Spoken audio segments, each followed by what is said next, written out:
1月26是澳洲的国庆，不过这个日子有争议，这是因为真侪当地原住民和反殖民主义者拢甲当作是英国的入侵日。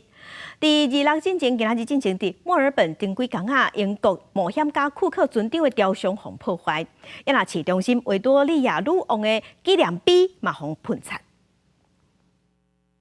25早起，伫澳洲墨尔本库克船长的雕像，为卡巴的所在规个红记登去，雕像直接落伫草坡仔顶，而且雕像下底座嘛红用红色的油彩写讲，殖民者将其买下倒台。1月26是澳洲的国庆，不过伫国庆的前一天，这个被看作是澳洲殖民主义代表人物的英国探险家库克船长的雕像，加做反殖民主义者保护的对象。另外，我墨尔本市中心维多利亚女王花园的纪念碑，25嘛红破红色的油漆，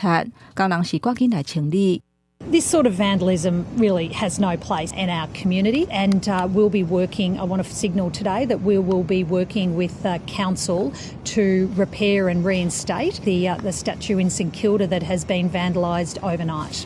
西元1788年1月26日，英国的船长亚瑟菲利普，伊驶船带领头一批英国的犯人，去到新南威尔斯的杰克森港，也就是即卖的雪梨港。1901年1月7日，澳洲联邦成立。1月26日嘛，红定做是澳洲的国庆日。不过，澳洲的国庆日最近这几年争议是愈来愈大，真侪反殖民主义者甲澳洲的原住民，甲看作是入侵日，要求爱甲国庆的日期改掉。反对英国殖民主义甲君主制度的声音嘛愈来愈大。就连伊丽莎白女王二世2022年9月份病逝，澳洲全国休假哀悼的时阵，澳洲各大主要的城市嘛发起示威游行，谴责英国市民对澳洲原住民的迫害。要求政府爱废除君主制，面对25破坏事件，有澳洲的民众表示理解，不过嘛有人认为这种的迫害对代志无任何的帮助。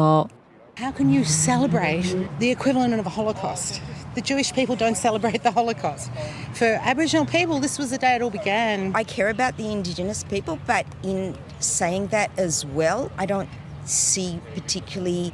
that changing the date changes the history. 就算澳洲的国庆日出现争议，不过根据澳洲1月2日公布上新的民调显示，有68.5%的澳洲民众也是认为1月26日应该合作澳洲的国庆日，有31.5%的民众认为应该合作入侵日。公司新闻，新乐培编译。